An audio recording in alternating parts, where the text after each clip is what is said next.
Hello বন্ধুরা, সবাই ভালো আছো? আমার চ্যানেলে সবাইকে স্বাগত। আজ আমি একটি দুর্দান্ত স্বাদের কুঁদরি রেসিপি নিয়ে চলে এসেছি। তবে রেসিপিটি আমি কীভাবে বানাই আপনারা দেখতে থাকুন। রেসিপিটি বানানোর জন্য আমি 250 গ্রাম কুঁদরি নিয়েছি।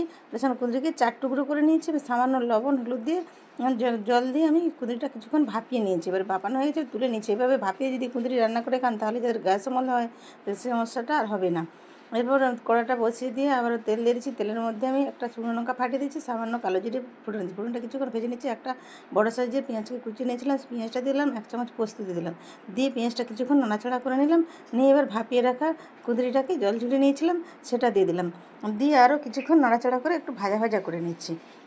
এরপর এর মধ্যে আমি কিছু গুঁড়ো মশলা দিচ্ছি, জিরের গুঁড়ো, লাল লঙ্কার গুঁড়ো, হলুদ গুঁড়ো আর পরিমাণ মতো লবণ দিচ্ছি। দিয়ে আরও কিছুক্ষণ নাড়াচাড়া করে নিচ্ছি এবং সামান্য জল দিয়ে ভালো করে কষিয়ে ঢাকা দিয়ে দিচ্ছি। ঢাকা দিয়ে রান্নাটা করে নিচ্ছি।